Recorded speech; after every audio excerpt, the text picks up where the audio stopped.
हमारे साथ इस वक्त जुड़ चुके हैं बृजमोहन अग्रवाल जी, जो कि पूर्व मंत्री छत्तीसगढ़ में रह चुके हैं। रमन सिंह सरकार में लगातार रहे, 15 साल तक मंत्री रहे हैं और रायपुर के दबंग नेता की छवि के तौर पर जाने जाते हैं। इस वक्त आपको स्क्रीन पर नजर आ रहे हैं।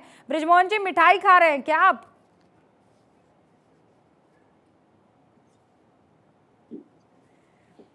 बहुत बहुत स्वागत है आपका भारत 24 पर सर। नमस्कार रूबिका जी।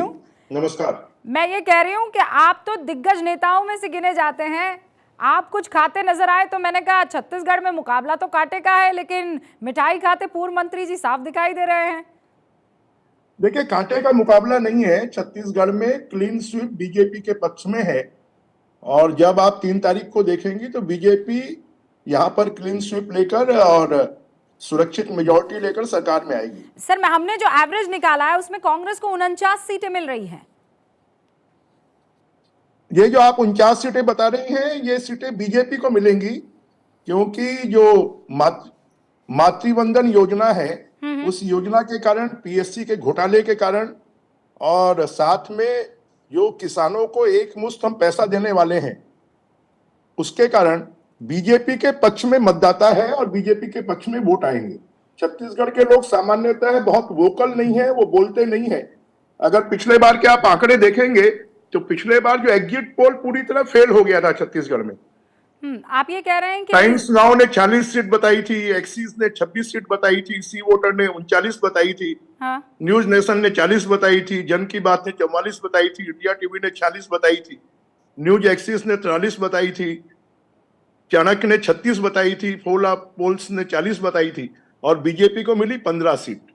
तो छत्तीसगढ़ के मामले में जो एग्जिट पोल है वो हमेशा फेल होते रहे हैं और इस बार भी एग्जिट पोल फेल होगा और भारतीय जनता पार्टी की वहां स्पष्ट मेजॉरिटी के साथ में सरकार बनेगी। और सरकार अगर आपने बना दी जैसा आप दावा कर रहे हैं तो सरकार का चेहरा कौन होगा? सरकार का चेहरा जो केंद्रीय नेतृत्व तय करेगा वो चेहरा होगा। क्या मैं आने वाले दिनों में मुख्यमंत्री के रूप में बृजमोहन सिंह जी से बात कर रही हूँ? मेरे बारे में निर्णय मैं नहीं करता, मेरे बारे में निर्णय भारतीय जनता पार्टी का शीर्ष नेतृत्व करता है, विधायक दल करेगा। वो जो निर्णय करेगा उसको हम स्वीकार करेंगे। लेकिन आपको क्यों लगता है कि जितने कॉन्फिडेंट यहाँ पर बघेल साहब नजर आ रहे हैं कि वो जीतेंगे और इस बार बहुत अच्छी जीत वो लेकर आने वाले हैं, क्योंकि उनका मुकाबला यहाँ कांग्रेस वर्सेस बीजेपी नहीं, बघेल वर्सेस बीजेपी था, ये फेल होगा? आपको ऐसा क्यों लग रहा है? ये फेल इसलिए होगा कि कांग्रेस सरकार अगर भूपेश वर्सेस बीजेपी है तो फिर तो बीजेपी को क्लीन स्वीप है। हम तो ये मानते हैं कि कांग्रेस से लड़ाई है। भूपेश बघेल जी का चेहरा दागदार हो चुका है।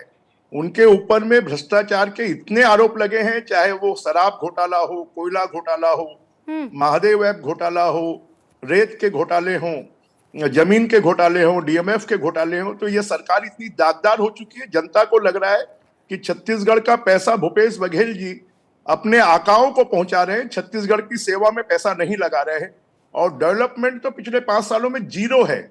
और इसलिए हमें इस बात का विश्वास है कि बीजेपी बहुमत के साथ में आएगी और भूपेश बघेल को जनता सबक सिखाएगी। आप यहाँ कॉन्फिडेंटली ये बात कह रहे हैं। कांग्रेस ये कह रही है कि 1990 से आप जिस सीट पर सर विधायक हैं, रायपुर दक्षिण, वहां वो सीट भी फंसी हुई है आपकी। वो तो सीधा आप पर ये फंसी हुई नहीं है।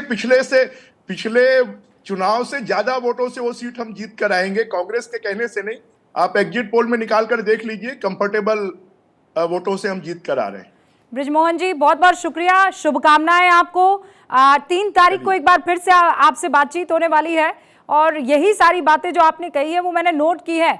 यही सारी बातें मैं उस दिन आपसे पूछूंगी भी और हो सकता है आप सही साबित हो सकता है आपकी बात जो आज आप कह रहे हैं वो उस दिन गलत हो, लेकिन वो दिन हम जनता और आंकड़ों पर छोड़ते हैं। बृजमोहन जी, बहुत बहुत शुक्रिया हमसे बातचीत करने के लिए। रूबिका जी, धन्यवाद बहुत।